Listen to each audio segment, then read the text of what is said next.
In a post on the Direct Action Everywhere Liberationist blog, Wayne has this to say about activists in the anti-slavery and civil rights movements. Every act of resistance inspired others to do the same. Every word of dissent made it easier for subsequent dissenters to raise their own voices. He goes on to write, "We cannot end the murder of our fellow Earthlings if we do not speak out forcefully against those whose hands and teeth are stained with their blood. And we cannot create a world for animal liberation if we do not live out a vision of animal liberation, with all the tensions and confrontation that entails in our own lives, if we are not willing, indeed inspired, to protest." When Wayne wants your help on some project, he doesn't cajole, he doesn't coerce. He simply states how your help could be beneficial in a way that just assumes that you, of course, are going to help out. He pulls you in. So when Wayne wrote to me last month asking if I was aware of the Earthlings March and that it would be great to have a march in LA and how this would fit right in with my vegan street theater project, I felt the pull. I agreed to help out as long as I had plenty of support with the organizational heavy lifting, which I definitely needed. Though animal activism is a huge part of my life, and I love doing vegan outreach, I'm often more comfortable working in solitude on writing projects such as the Veg Monologues and Vegan the Musical. It's going to happen, folks, it will. Except when my writing muscles are paralyzed by a bad case of writer's block. At the end of July, I had a 3-week vacation from my teaching job, which promised, I thought, plenty of time to make significant headway on those projects. At the end of the second week, with the days a blur and almost nothing written, I found it impossible to take action. On August 10th, in a state of inertia, I managed to rouse myself to journey by Metro Rail out to the Animal Advocacy Museum in Pasadena for a presentation by Lauren Gazzola, a lead organizer in the Stop Huntington Cruelty campaign here in the U.S. and a Shack 7 co-defendant. Woo! A little background may be needed for those few of you who may not be aware. Huntington Life Sciences, founded in 1951 in Cambridgeshire, England, and with labs in the UK and the US, is a huge contract research organization, which means they will test for anyone willing to pay any product, any noxious or toxic substance, often in lethal doses, on innocent, captive animals. As independent journalist Will Potter points out in his excellent book, Green is the New Red, an insider's account of a social movement under siege, Shack pressured corporations to sever ties with the lab after multiple investigations exposed horrible animal welfare violations. Lauren and her co-defendants worked tirelessly and successfully on the campaign, but were eventually convicted of animal enterprise terrorism charges, even though they never committed a violent or even criminal act. Think about that for a minute. Lauren's talk was entitled "The Animal Rights Movement Today," but she admitted to her audience that she had more questions than answers. She did say that rather than spending our energy trying to find the best ways to create more vegans, we should concentrate on the best way to create more animal rights activists.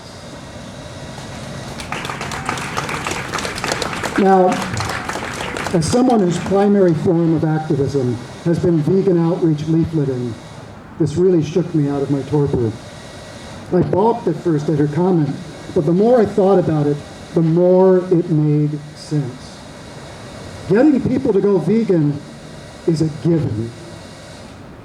How, though, do we take those vegans to the next step? How do we frame the issue in such a way that they are hungry, not only for vegan food, but for animal liberation as well?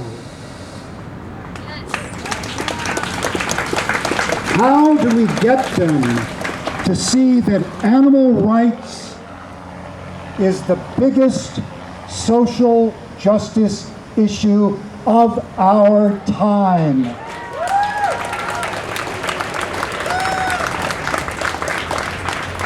I think the answer is a revolutionary shift in how we conceive of ourselves in relationship to non-human animals.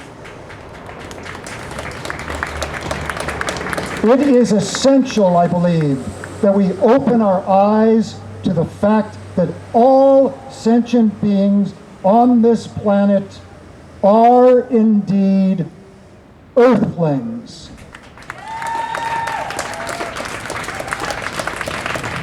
Earthlings are not commodities. They are not things. They should not be slaves.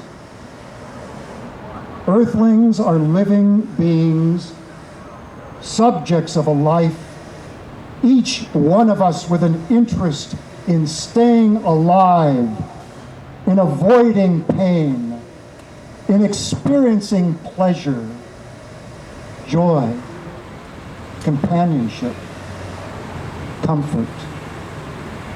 We must all coexist on this planet.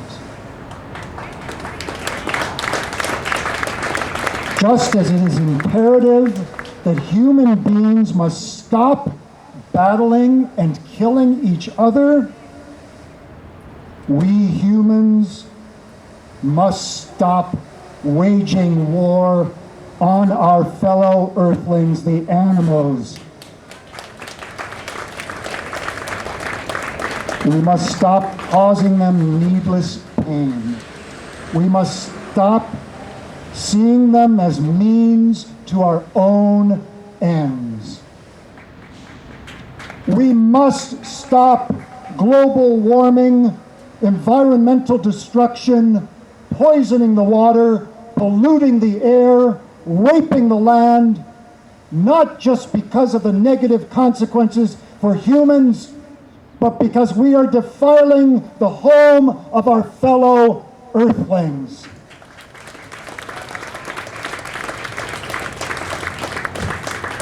Make no mistake, this is indeed revolutionary stuff, especially in these days when taking action to save the earth, to liberate the animals, is viewed by those in power as terrorism.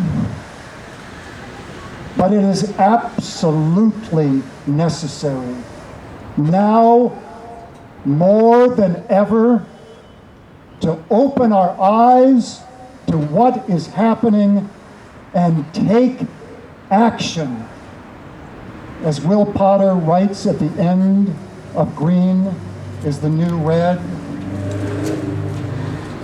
in history books, injustice is always so easily recognizable. Social struggles are buffed to a Hollywood sheen so that the characters are either pure good or pure evil, and the necessary response is equally straightforward. But at the time, it's not always so easy to see. Do we take off the blindfolds and see the injustice that is done to our fellow Earthlings? Or do we remain blind to their suffering? Do we take action? Do we protest? Do we cause a disturbance? Do we openly resist so that others will be inspired to do the same? Do we truly live out our vision of animal and human liberation? Or do we just hope for the best as we go to the next vegan potluck? Now's the time. The time for action. Nonviolent, direct action. Action designed to open eyes. Action designed to draw others to the cause, not push them away. Action designed to open cages. Now is the time to act for the sake of all the Earthlings. Thank you once again for taking action.